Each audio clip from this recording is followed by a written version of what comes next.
So welcome everyone. I see people continue to connect, but in the meantime, I just want to say welcome, buonasera. Thank you for joining us tonight. My name is Fabiola Tosi. I'm the Assistant Director of Programs at the Italian Cultural Institute of Chicago. Tonight we continue with the fourth lecture of a series presented by Professor Giovanni Aloi, which is part of this year's program Le Voci della Natura, Ecologies and Nature in Italian Arts, which is also the leading theme of our programs in 2022. In this series, as many of you know, because you've been with us for the fourth time now, we reflect on how nature has been represented in Italian arts and how creatives have gained awareness on nature preservation and climate change. For this lecture, Giovanni will present various examples of contemporary Italian artists whose work engages with ecological issues. After the lecture, there will be, as always, time for some questions. You can drop your questions in the Q&A tab, which is at the bottom of your screen, anytime during the lecture or afterwards. So I'll present, as always, Giovanni Aloi, which you probably already know, or at least most of you. Giovanni Aloi is an author, educator, and curator, specializing in the representation of nature in art. He has published with Columbia University Press, Phaidon, MIT, Laurence King, and Prestel.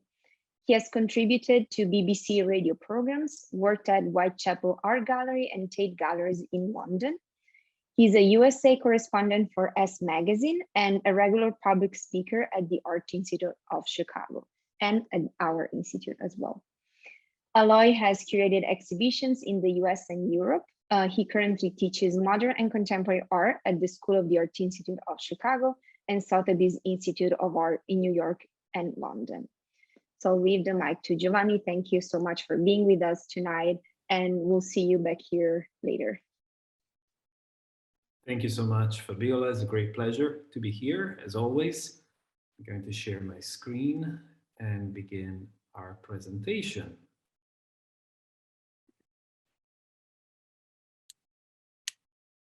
So thank you all for attending tonight. It's a great pleasure to be here and to have the opportunity to talk about the most exciting Italian artists who are shaping the conversation between ecological awareness and art on an international scale.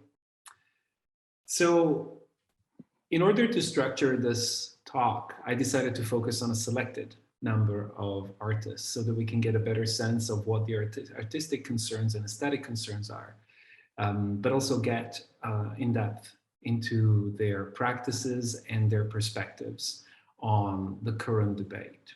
And before I begin, I wanted to bring us back to a concept that is very important to the series of talks, which is the one we have explored pretty much through every previous presentation, which is ecological mythologies. Now, we looked at ecological mythologies through the work of Ligabue, through the work of Ghirri, and more recently through the work of Pennone.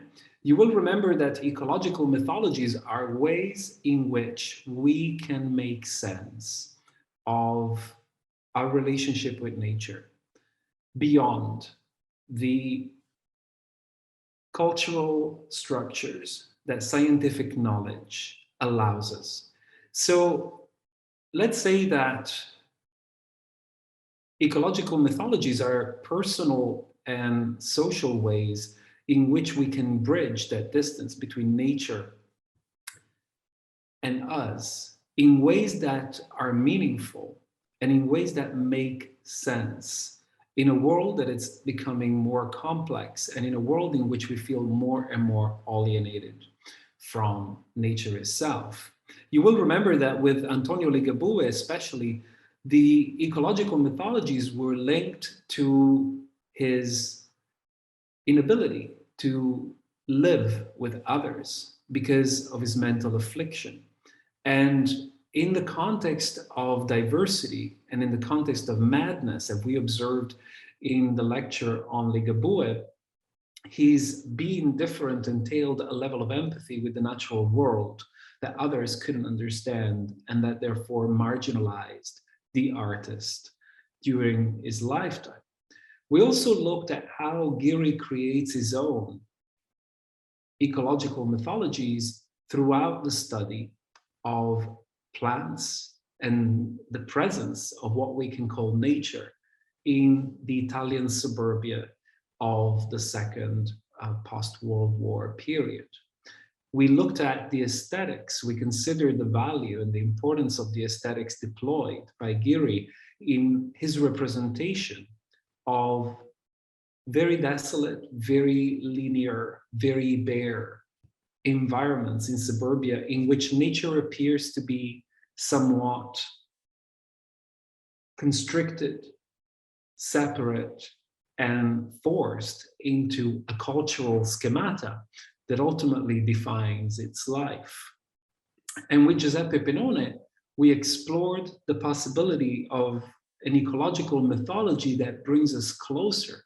While Giri was exploring a sense of alienation in himself, and in a sense didn't offer as much of an opportunity to rekindle that distance, or to bridge that distance, what we find with Giuseppe Pennone is this desire to use the body as a measure, a tool that could bring us closer through process, through touch, as you will remember, will bring us closer to nature again, or at least allow us to reconnect on a level that's different from scientific discourses.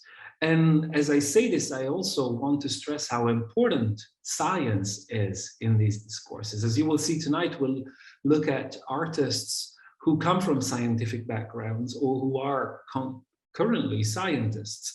So the question is not one of replacing science with an alternative set of knowledges, but it's one of aligning scientific discourses, incorporating scientific discourses in a broader picture in which the human is always part of an ecosystemic, complex reality that at times science has left behind.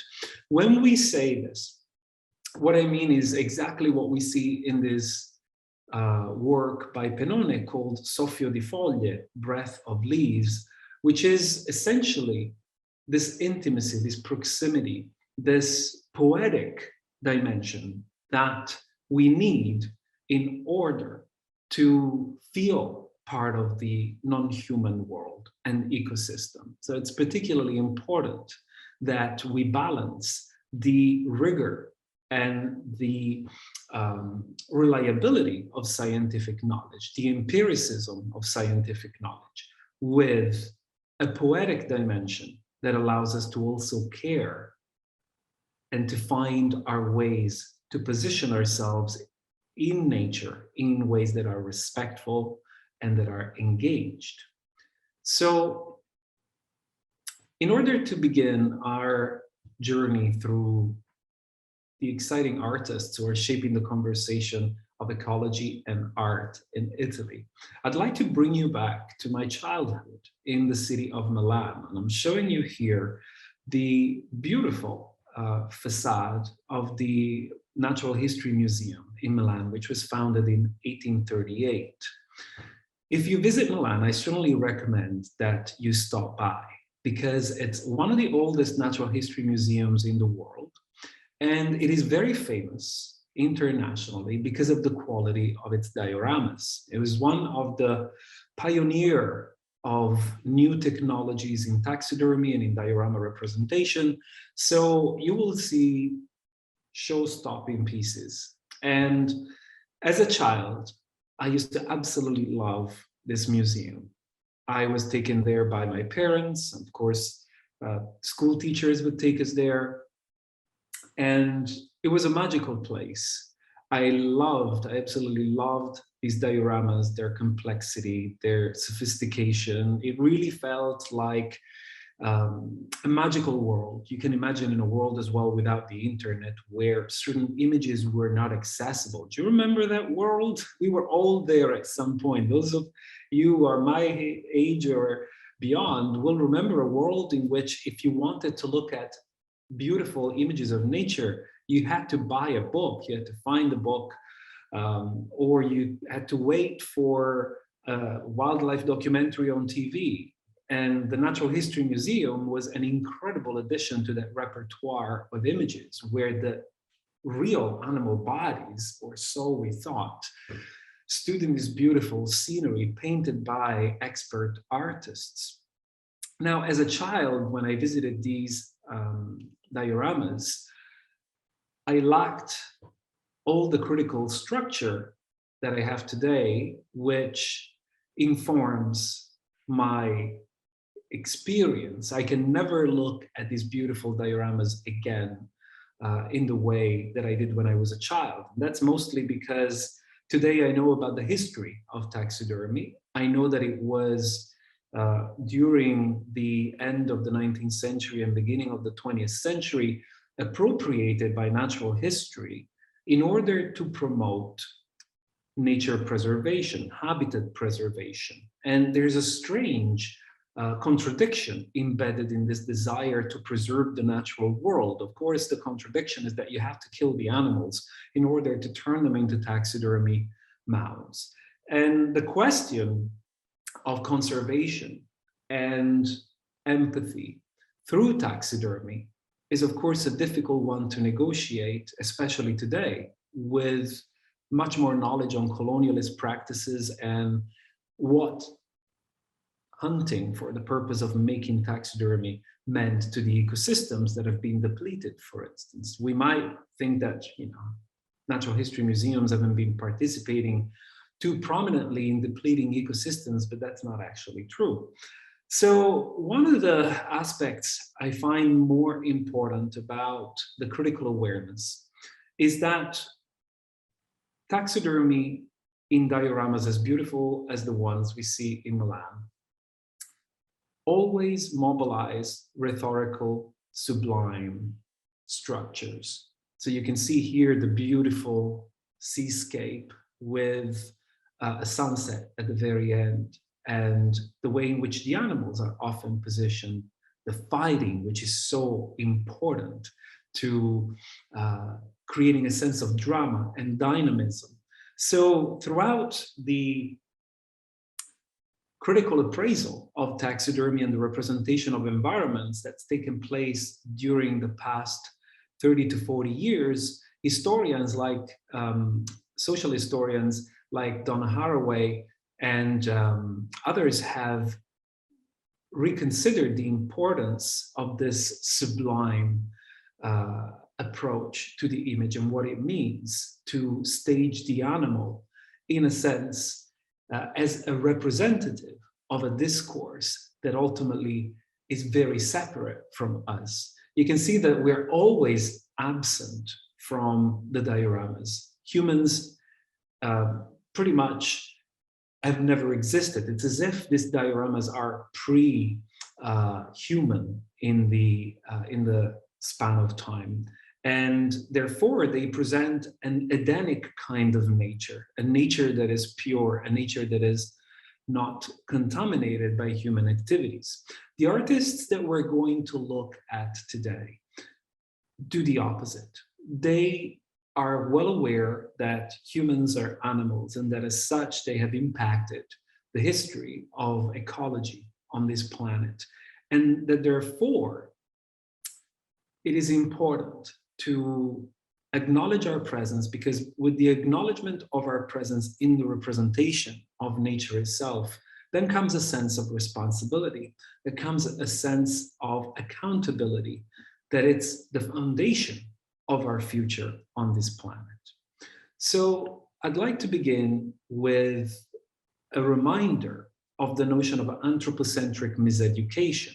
You will remember that I explored this in the very first lecture about Ligabue, the idea of the centrality of the human that emerges during the Italian Renaissance leads to this separation, which is fictitious, of course, between nature and culture, and manifests itself in the power of humanism. Now, humanism is, in a sense, a really important chapter in the history of Western humanity. And it's not per se a negative approach to the understanding of our place in the world.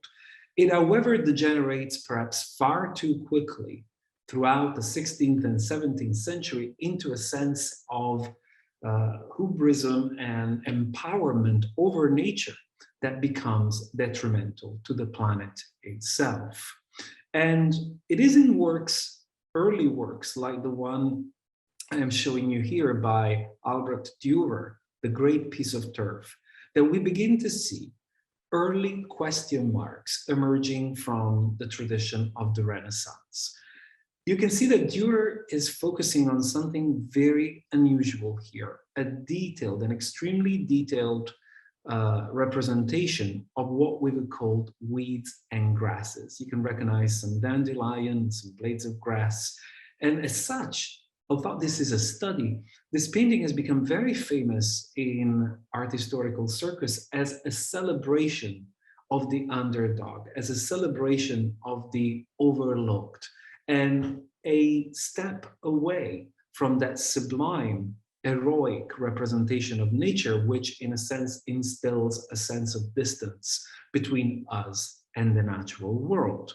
So it's a little bit in the spirit. I know, having spoken to many artists today, that this work is very influential to the recent revolution of art and ecology, because it really plants the seed, pun intended, of a new ecological awareness. You can see here the ecological structure of a pyramid, which at the very top we have a human, not surprisingly also a man, and the ecological perspective on the right, in which everything is important, everything is interconnected, and we are part with all the other non-human entities of a broader and complex reality. So this is the framework that these Italian artists are now using in order to explore our relationship with nature and draw important considerations that we need today.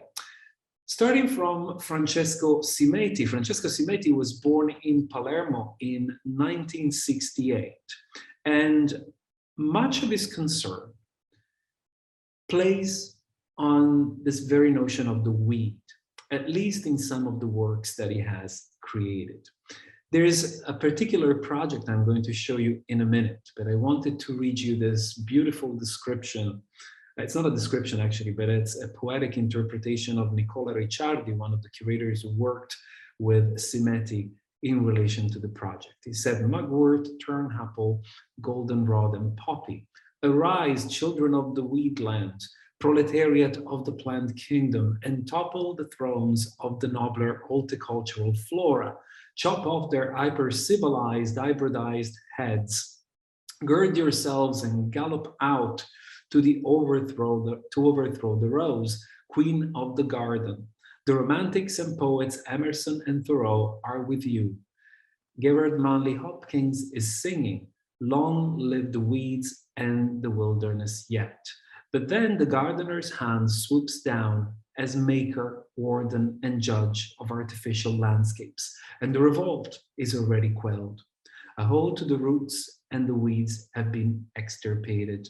Every garden tended by man is a failed coup d'etat, a foundered revolution. So in this beautiful poetic interpretation, we find an important truth.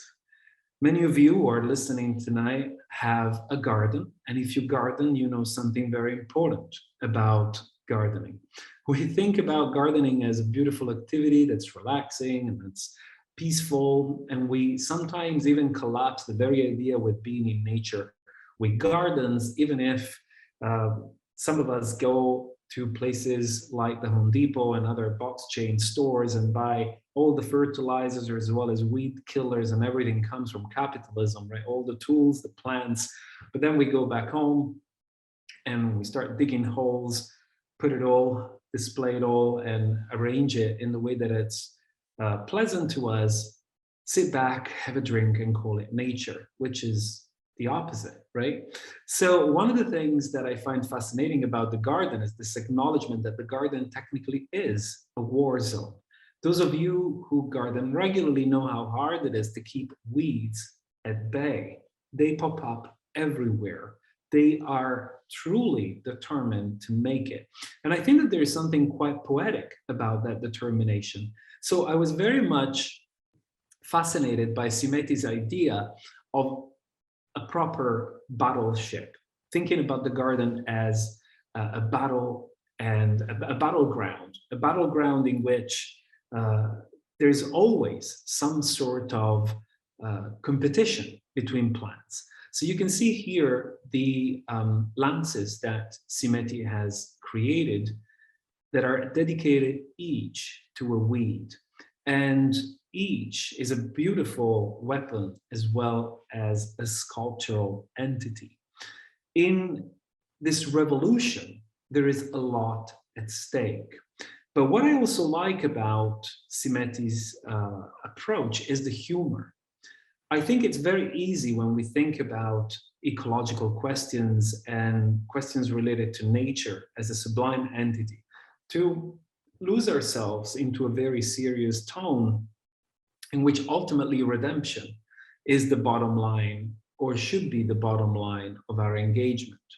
But there's something important about what Simeti accomplishes here in the context of ecological mythologies. This is a great example to me of an ecological mythology in which the artist can envision more than just a garden from the capitalist perspective, or let's say more than just a garden from the objectifying notion of a place in which we display beautiful plants. He's actually focusing on the biological and ecological dynamics that make that space truly alive.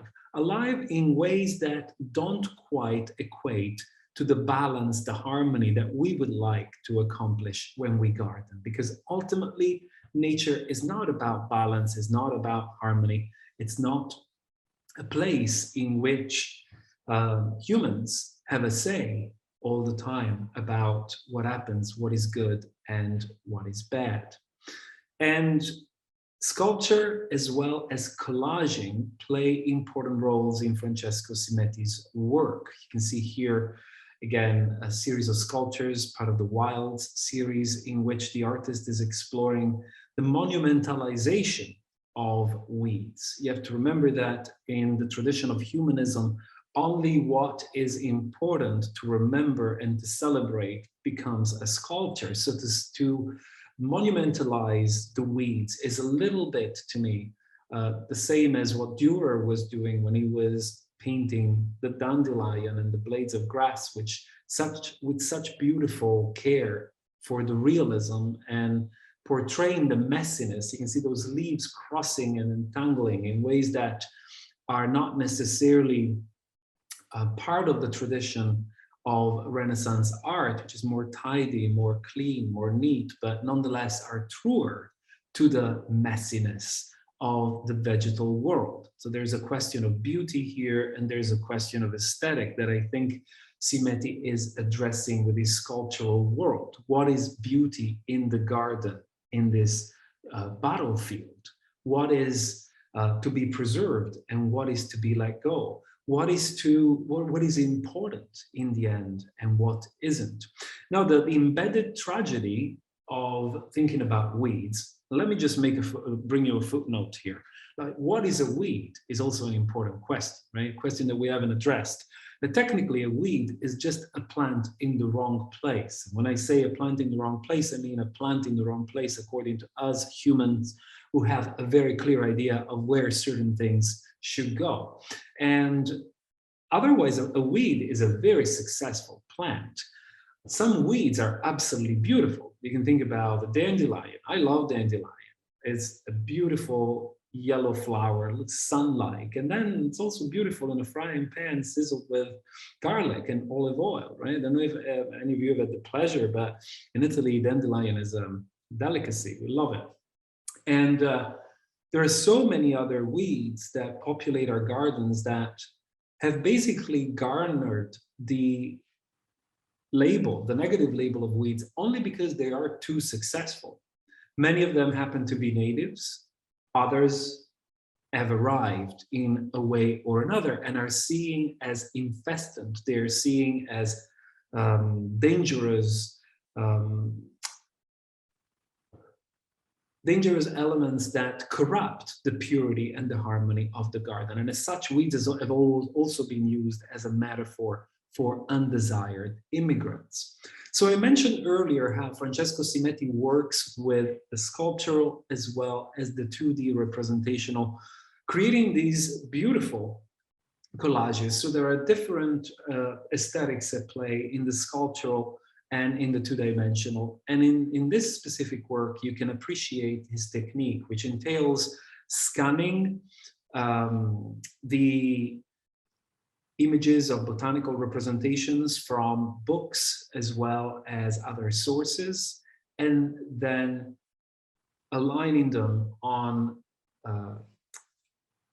a plane so that they compose a beautiful scenery, as we can see here, which to the artist again equate to a pre-human condition in which the human has not corrupted, has not in a sense altered the balances and evolutions of the non-human world in a way that becomes detrimental. And you can see here that Francesco Simeti plays with a sense of beauty and aesthetic that is peculiar. There's a fascination to the notion that ultimately we cannot know what a pre-human world may have looked like. And there's a sense of a Garden of Eden going on here too, because you can see the different species that seem to belong to different climate happen to bloom together in a time that seems seasonless. And you can also see how the artist is not aiming with the aesthetic that he deploys to reproduce a realistic approach to the image, but he's actually composing something that is flaunting its artificiality. And this artificiality is at stake an anti-diorama approach. If the diorama of the Natural History Museum pretends to be true in its representation, to be the reality itself, what we actually find with Francesco Simeti is that the construction of nature as such is revealed by the evidence of the collage that we see here. Nature is a construct.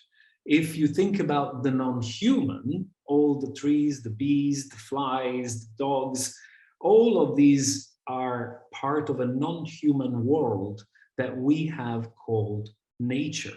But nature comes with its cultural anchors, with its cultural realities that have been attached to the non-human, because these realities live in our minds and not out there in the fluidity, in the becoming, in the uncontainable world that we call nature. So Francesco Simeti represents this fluidity, this becoming, this impossibility to classify through curtains and wallpapers in which no hierarchies exist. And this is also important because, of course, natural history became, during the 17th and 18th century, the discipline of hierarchy. The dream of natural history was to classify and to organize in order to understand God's master plan. And that's part of the drive that led to the extermination of many animals. The idea that in order to define species, it was important to collect specimens and understand at what point one species of bird becomes another species. For that purpose, many individuals of each species were needed. If you open the drawers of the behind the scenes of any natural history museum in the world, there are hundreds and hundreds of study skins of individual animals that have been killed for that very purpose. And of course, they also are reminders of the animal deaths that have incurred in the name of developing knowledge on nature itself. So it's a double-edged sword. We understand that that knowledge is important, but that knowledge also led to much, perhaps unnecessary, animal killing.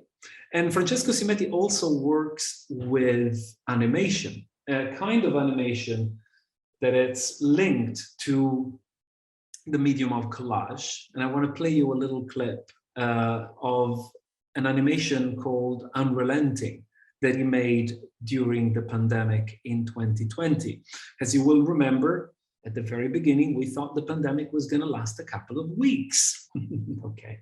And right out of our windows, there was a lot of activity. You will remember the very first lockdowns that were quite strict, also imposed restrictions on walking outdoors, how long and where somebody could be.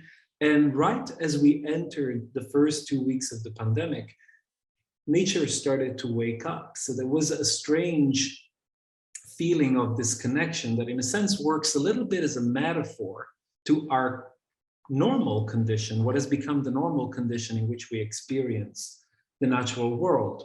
This idea of separation, seeing nature from a window. And yet we were the ones who were paralyzed and unable to lead our lives as normal. And nature seemed to be unfazed by our problem, even if our problem had been caused, in a sense, by the ecological becomings and developments that always occur in nature.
Okay, so that gives you an idea of how intriguing these animations are, in the sense that they evoke a sense of awe, but also you can notice that the artist uses different media, from photography to illustration and painting, in order to break the boundaries of traditional botanical illustration and to piece together, through as well the acoustic element, a sense of intimacy and a sense of proximity with the natural world that transcends the realm of science.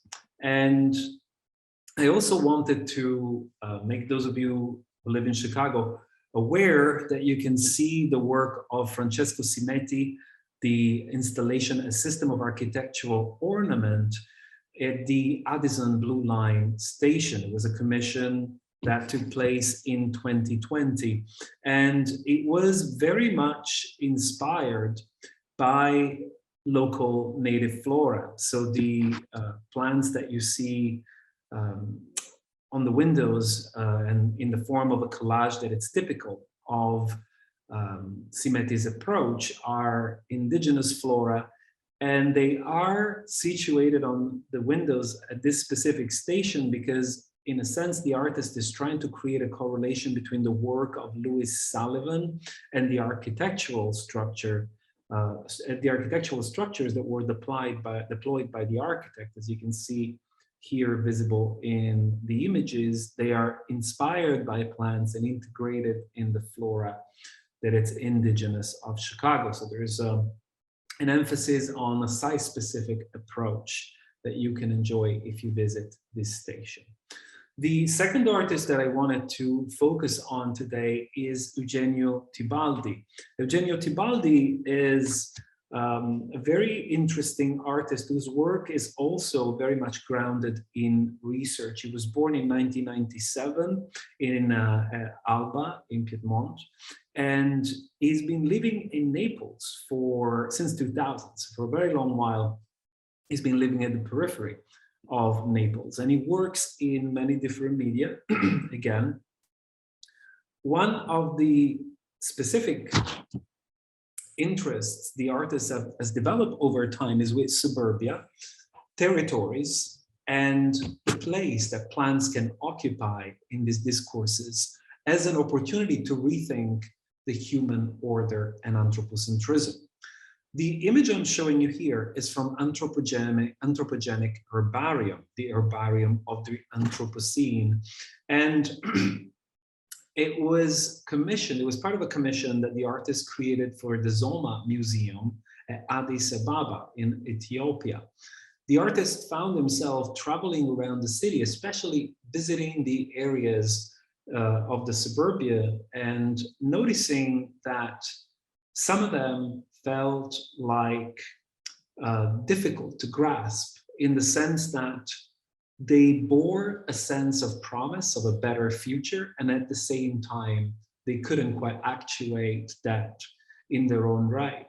So these anthropogenic herbaria are, these plates from an anthropogenic herbarium are the result of the artist's travels, like it used to be during the colonialist period, when artists would travel to a different place and produce illustrations, geographical illustrations, as well as illustrations of plants.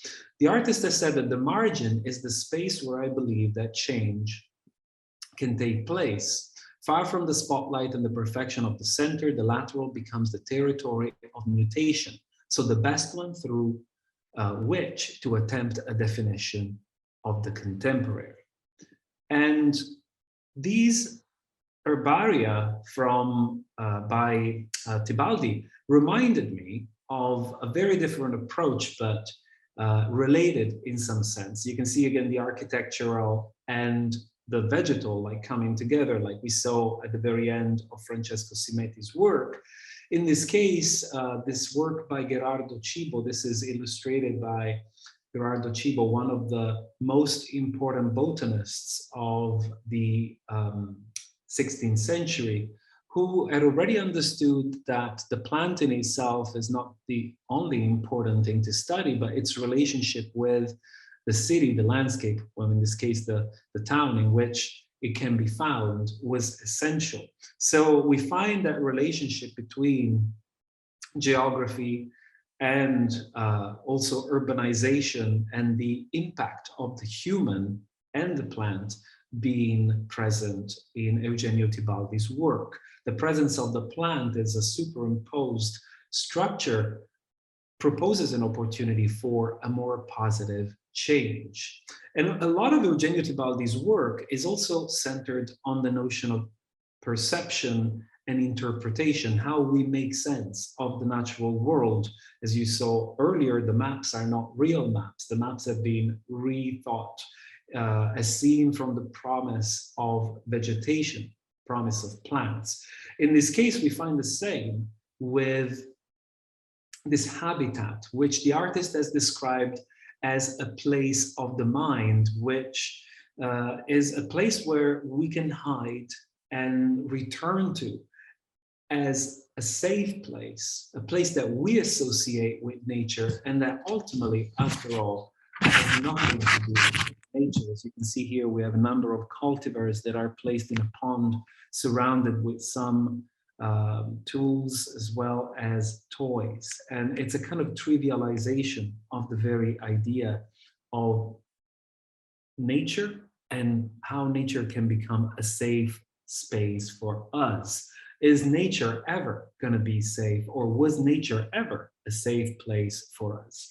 And we can see here again in the entrance of the temporary landscape exhibition that gather many works by Eugenio Tibaldi, how the pots have been remodeled in order to create a continuity between furnishing and pots. You can see the connection between with pipes between pots. Again, a symbol of the interconnectedness that dominates nature and of which we are part. And I also wanted to show you this work called Architettura dell'isolamento, in which the artist, this is another pandemic-generated work, in which the artist gathered together a number of memorabilia that were kept in an apartment in Turin and which had been left untouched for roughly 10 years. The apartment used to belong to a history professor who was particularly fond, or let's say interested in war, and who collected a number of memorabilia that date back to the era of fascism and modern Italian history. And what the artist found interesting about these objects was especially the idea of accumulation, the idea of history, how objects can be accumulated beyond the need of functionalism and functionality, and what does it mean to amass objects beyond our needs to a point that they begin to paralyze us. So in a sense, accumulating these objects makes us think about the tradition of taxidermy in the Natural History Museum, and even then, how we have amassed all these animal bodies and animal skins that are perhaps even too many for us to see through and to comprehend. There's an excessiveness of data that is produced through human practices that aim to develop an idea of knowledge, an idea of presence and understanding of the world around us that then can end up at some point smothering us and confusing our perspectives. So Eugenio Tibaldi then represents himself as a tree. The idea of a self-portrait as a tree is, as you can see here, not so much envisioned as a growing opportunity, but as a conglomeration of everyday objects and a trunk. There's something about this connection between everyday objects and plants that returns in Eugenio Tibaldi's work, and that we see also here in the piece called Symposium, in which a chair is the trunk of a tree, and from this chair, these branches expand where in a collection, there's a collection of birds, a gathering of birds that's engaged in a symposium, which is another, I think, mythical figure. And you can see that the artist is not making it a mystery that these birds are actually cut out from illustrations, natural history illustration, and they're not real birds. Once again, a reminder of the division, the separation between us and the natural world, the mediation that it's inescapable. This work called Giardino Abusivo, which is an illegal garden, is an attempt on behalf of the artist to understand the failures of classical culture. So you can think about Italian classical gardens and the structural geometrical perfection that characterizes them. It's here replaced by what looks like a dump. We have fridge freezers that have been clearly through a lot. They're old, they're no longer functioning, and these plants are reclaiming their place among them. The question is, who is illegal in this mix? And of course, this is a project that the artist has explored at length in this incarnation that was staged at the Museo del Novecento in Milan. The artist also connected a system, a water irrigation system that you can see connecting the different plants and the discarded objects that we see in the installation, that was recycling rainwater from the building. And the next artist I'd like to talk about is Giorgia Lupi. We talked a lot about science and the difficult relationship between science and representation and the space. How can we open a space between the data, the information that science presents to us, so that we can feel connected to the natural world rather than alienated? And I think that in more than one way, Lupi's desire is to bridge that separation in the most effective of ways. Some of you may have visited the Broken Nature exhibition at the Milan Triennale in 2019. It was a fabulous exhibition that gathered together the work of a number of artists from around the world, engaging in the concepts of eco-criticism as well as conservation and sustainability. It was curated by Paola Antonelli, very influential curator at MoMA in New York. And Giorgia Lupi exhibited this installation called the Room of Change. Now, the Room of Change was a place in which visitors could experience data that was visually rendered, depicting the world from both global and local individual perspectives. And the installation in this way told stories of people and their relationship with what was around them over time, layering dense and granular information within the narration to highlight how change is pervasive at all scales. There is an interesting question of scale that we encounter every time we think about data, especially right now in the context of climate change. Everything seems to be too big, too enormous, too mind-boggling to contemplate for us, and we feel powerless. And in a sense, that's where Giorgia Lupi situates her practice, in this sense of powerlessness, producing installations that invite us to visualize at a glance through rhythms and patterns, tools and media that we are familiar with and that we can, in a sense, begin to appreciate in different ways. I have to stress as well that Giorgia Lupi is technically an information designer and also partner design of the firm Pentagram. So she intervenes in the artistic discourse from a scientific background. One of her most interesting projects took place in 2021 and is called Plastic is in the Air. I know that's probably not the news you wanted to hear, apologies about that. But with her team at Pentagram, Lupi conceptualized and designed a project that was a collaboration with Google Arts and Culture. And it was released on Earth Day 2021. Now, you've all heard about microplastics. Microplastics are incredibly pervasive, again, and yet they are invisible. So you can see the concerns here repeating. The website you can actually visit on online, it's still active, presents a visualization of microplastics, showing how detrimental their impact is. These are some of the screen grabs of the presentations of the video, and I actually have a clip that shows you how the website works. I'm going to play a short segment of.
So one of the important aspects, I think, of Giorgia Lupi's approach here is to make us aware of how every object that we use, that it's made of plastic, eventually ends up releasing microplastics into the atmosphere.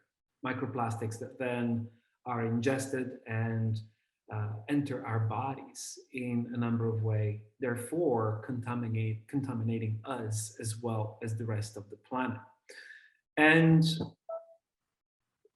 I am going to wrap up our presentation for tonight with two exceptional street artists. One of them is Andreco and the other one, Iena Cruz.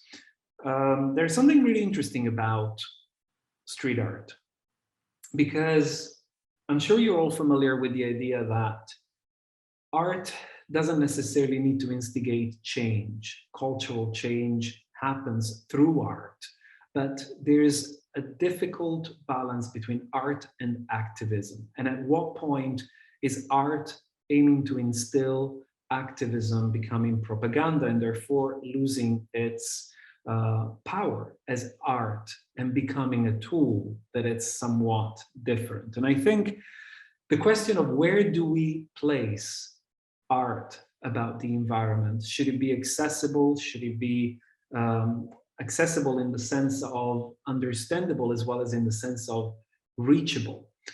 And I think these street artists have this very issue at heart. Accessibility is very, very important to them. And Andreco is a really interesting artist that was born in Rome in 1978 and is a scientist by training, with a doctoral degree in environmental engineering and a postdoctoral degree in green technology and sustainability. So his work as an artist is informed by his scientific view. We have talked about the sublime quite a bit tonight, and how, in a sense, there's the ability of the sublime to distance ourselves from nature, as we have seen in the natural history dioramas, but the need for ecological mythologies to draw us close in needs to find new aesthetics that can, in a sense, bridge that gap in order to bring us closer to the natural world. And you can see how Andreco has developed an aesthetic that is interesting in the sense that it tries to communicate a lot of information in very synthetic and clear ways. These rocky structures that you see here are a recurrent motif in his work and make his work very recognizable, but there's more. It's not just an aesthetic solution. Now, the artist uses air ink, which is a specific, special pigment that is produced and used in order to transfer the pollution from the air and to fix it onto the surface of walls. Air pollution is responsible for more than 5 million deaths every year, and at Air Inc., the brand wants to take something as pervasive as air pollution and turn it into something as common as ink. The more air ink on your page, the less pollution in your lungs. So these works that are created by Andreco have this quality of actually putting to work. They're ecologically sustainable in a sense, and they're putting to work what's the cause of environmental degradation. You can see how in this case, in Belluno, the artist has created throughout his trademark style a continuation between human architecture and the mountains when seen, of course, when the building is seen from one point of view more specifically, and more than one at that. So there is, again, room for a poetic approach that's particularly important to the artist. And yet, Andreco is also interested in graphs and figures, as you can see here. So the anchoring, the marrying of poetics with scientific knowledge, scientific representation is important. You can see him here in Venice drawing the levels of water as they will rise up decade after decade, and then eventually century after century based on contemporary projections. The artist has also been involved in studies that are particularly timely and important on the sustainability of green roofs. These are some of the examples he has worked on. As you can see, he works all over the world, and this is an example from New York in which the viability of integration of plants and architecture was being explored. And the artist, I have to say, very, very often returns to the idea that plants are the essential key to the remedying of environmental degradation. In this installation inside the gallery space, you can see how the artist works outside and inside the gallery space, we see a gathering of ferns and hemp. This is because ferns and hemp have the ability to transform and absorb heavy metals from the ground through their roots. So they're actually purifying the ground. So this becomes the future landscape. Imagine a garden that is no longer designed and orchestrated based on our aesthetic pleasure, but on the benefits it brings to the soil. And in 2019, Andreco traveled to India in order to stage one of the performances. That's another thing the artist does. It's to work with performances that engage the local community. And in order to sensitize audiences about the terrible record of Delhi as the most polluted city in the world. So he designed a number of flags and organized a parade in order to gather and charge the local community. And parades are very important to the artist. They are a way in which scientific knowledge, and we're going back to the conception of ecological mythology, can be made accessible, can be made relevant to everyday people. We have to remember that it's complicated, even for educated people, to access scientific data, and ways in which scientific data can be magnified and brought to people in ways that are eye-catchy and attention-grabbing are perhaps what we need. For a long time, conceptual art has driven us to embrace aesthetics that are very dry, that are very inaccessible. And I think that these artists are, in a sense, revolutionizing not only the conversation between ecology and art, but also the conversation in conceptual art and contemporary art. What are the aesthetics? What are the means through which we can engage people to feel part of the conversation? And I wanted to show you a clip, again, of the work of Andreco here with this performance that he staged on the River Tiber in Rome.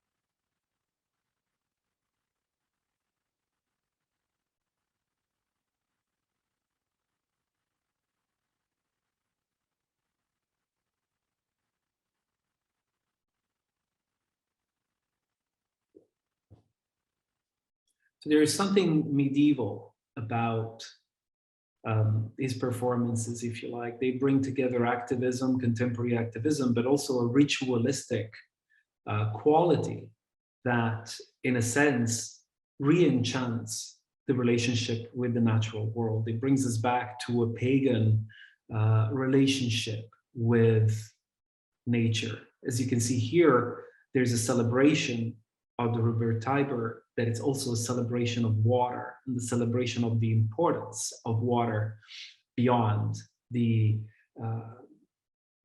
ecological discourses and ecological dimensions that are explored in science. So again, the mythological is reconnected.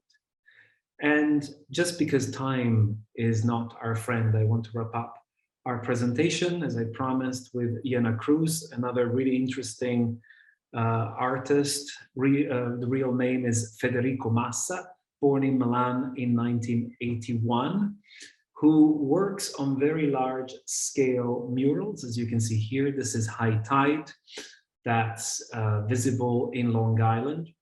And the implication with Iena Cruz is to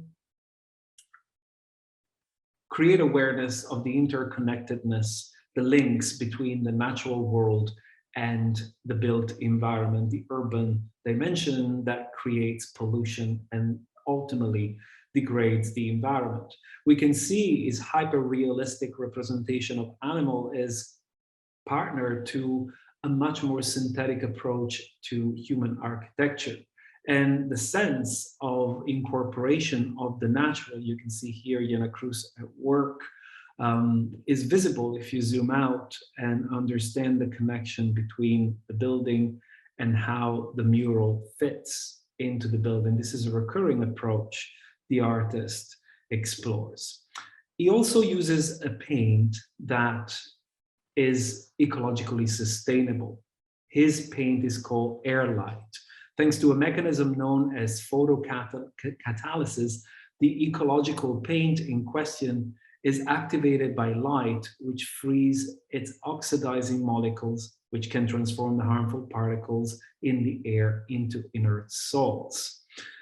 This helps to reduce the level of volatile organic composts, nitrogen monoxide and dioxide in the air, and more. The product can also reduce the presence of toxic bacteria. You can see here another work.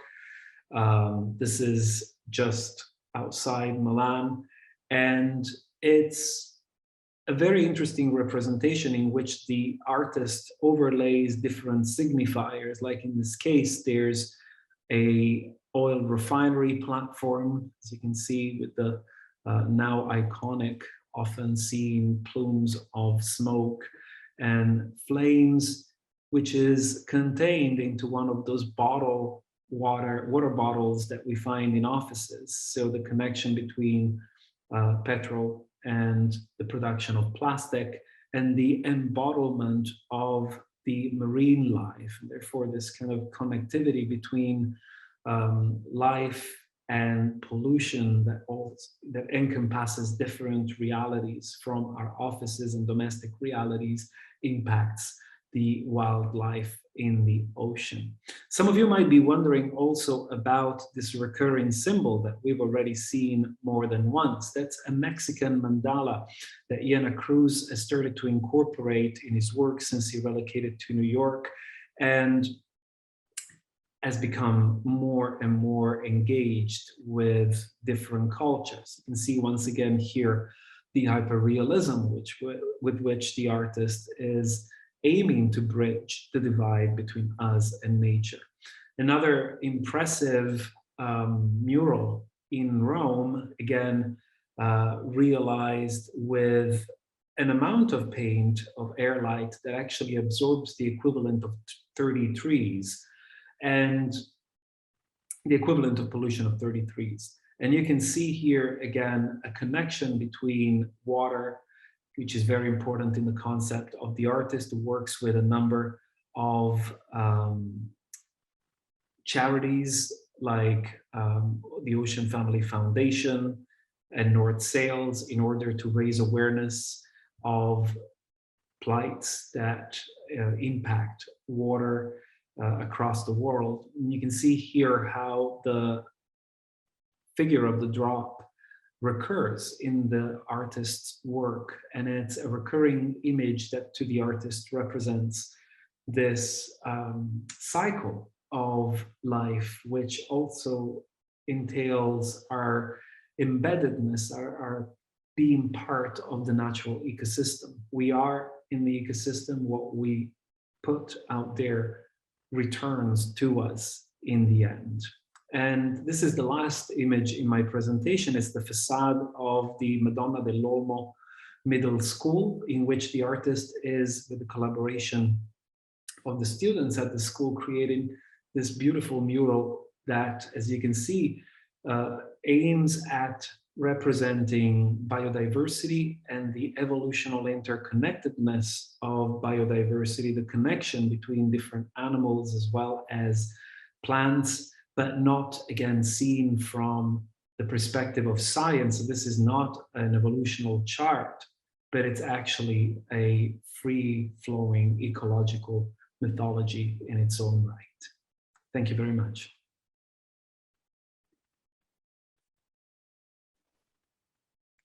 Thank you, Giovanni. I would invite everyone who has questions to drop them in the Q&A tab. So as we wait for people's questions, you know, all throughout the presentation, I was thinking about what you were saying in terms of this relationship between the scientific field, or like the scientific community, and the artistic and creative community. And I think, to me, like coming from a background of, you know, working with artists and creatives, I do see the potential there in like the communication with the public as you were describing. But sometimes I also find myself thinking, if the scientific community is open and ready enough for creatives to come in and provide that, you know, support in communication with the general public. Because sometimes I've seen, you know, very good, we could call them popularizers, if you will, of scientific content. Like in Italy, we have Barbascura X, which is a huge presence, especially on social media, and had, you know, has become a great way for many, especially like young people, to learn about scientific content, also in a fun way, but as also like being criticized a lot by the scientific community, of which he's part, like being a scientist and a chemist. So yeah, I'm curious, what are your thoughts in that sense? Like, is that relationship growing? Are we getting there, or there's still too much resistance? Yeah, that's a great question, Fabiola. I think, unfortunately, what you describe is true. I have experienced it myself. Even there's also difficulty in conversation between scientists and art historians, not just scientists and artists. I think, unfortunately, we've all been raised in our own subjects. We end up thinking through our subjects and disciplines through the disciplinary strictures, you know, that make disciplines what they are. And sometimes it is difficult because we don't use the same language, or even more difficult when some words are used in different disciplines, but in different ways, and then they become stumbling blocks that cannot be overcome. And I actually became particularly sensitive to this issue about 3 or 4 years ago, and I ended up publishing one of the issues of my journal, Antenna, Journal of Nature and Visual Culture, dedicated entirely to art and science, in which I invited some artists to talk openly about, and some scientists to talk about the challenges, and they did. It was very interesting. Mm-hmm. The challenges are real. I think they're getting better, because now, unlike 20 years ago, we have an extensive body of work of artists who have been collaborating with scientists and vice versa, and also foundations that promote the interaction between artists and scientists. So there are examples that people can show, you know, while I guess the pioneers of bioart, for instance, found a much less fertile ground at the very beginning of their collaborations, and now I think things are getting better, but they're getting better slowly. Also because this is a time that it's complicated, in which ultimately science has come under attack politically, and therefore the fear that science may be misinterpreted, or that it may be diluted, or in a sense discounted, is real. And I think most artists are very aware of these complications. They're very sensitive to that. But of course, in that collaborative interface, it's difficult to find the right balance. Right. Another thing that that struck me during the presentation was the work of Giorgia Lupi.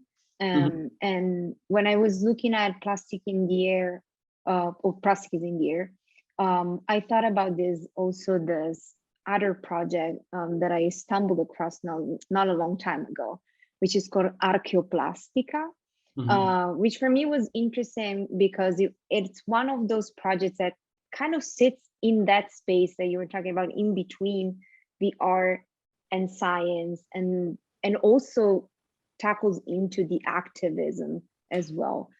If you don't know about this project, I would encourage everyone to look them up especially on Instagram. They have a super interesting page.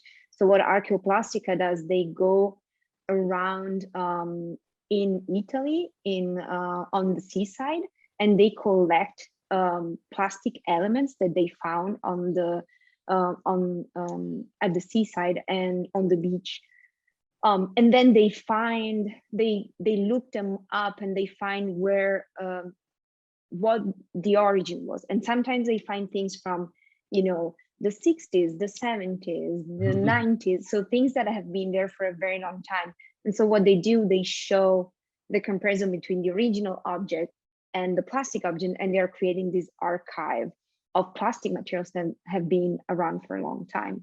So it has that visual component, but it's also something that, it's very strong on, the activism toward, for the environment. And in that sense, also looking at Andreco's work, I find myself asking as well,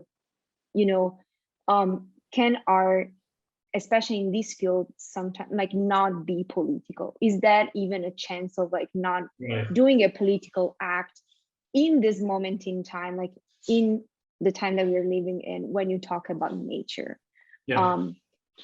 To me personally, the answer is no. And I'm also one of those people that doesn't think that art can ever be apolitical. But I'm curious, if you what do you think about that? Can art ever be that? I think it's an important question, and I think for as much as artists often try to present themselves as apolitical, the approaches and the aesthetics that they deploy ultimately reverberate in specific political arguments, as well as sometimes encompassing more complex. I think they can be useful sometimes to think beyond the separation between left and right as well, especially when artists investigate nuances that blur boundaries. I think that can certainly happen, but it certainly isn't possible, I think, to conceive art that is apolitical, especially in the times we live in. I see that we have a question here in the chat from Catherine, and it says, I'm wondering if the artist's role is to make science information available in an emotional presentation. What do you think? Well, there is something to be said about what the artist can bring. And I think in the last section of the presentation, when I decided to end on street art, which of course, street art is outside the museum, so it's designed for people to be accessed also on the go quickly, and to send a message in a way that can be direct. We have two very different artists. Andreco is a scientist who works as an artist, and I think he sees himself as both, but he has qualifications that allow him to produce original research. And then, if you like, dramatize it into the context of street art and performance, while Iena Cruz comes from a background of art. So in a sense, I don't like the notion of assigning a role to artists. I think artists can do whatever they want, but in the context of artists and science, I think they can also produce original research. It has happened before. So I don't see that the role of the artist as subjugated to the scientist. I don't see the artist as the illuminator of science, but good art and science generates results that belong to a different disciplinary environment. But certainly the, if you like, the emotional, the empathic, the dramatization of data, if you like to call it so, is really important. And it's in the hands of the artist as much as it is in the hands of the scientists, but certainly the artist has better and more refined tools to engage audiences on a different level. I don't see any other questions, and we ran over quite a bit, but all worth, of course, as always. So thank you so much, Giovanni, and thank you everyone for joining us tonight. We do have many initiatives coming up this month, so I would encourage everyone to check out our website and subscribe to our newsletter so you don't miss anything, or follow us on social media. So I also wanted to remind everyone that on May 17th, we have the Italian Jazz group, Italian Doc Remix, who will perform at Constellation in Chicago. Their work brings together jazz and traditional Italian music. So I truly suggest everyone don't miss that. It's gonna be a great show. Information and tickets are also available on our website. And with that, I wanna thank you everyone. Thank you again, Giovanni, and have a good night. Thank you, Fabiola. Thank you everyone for attending.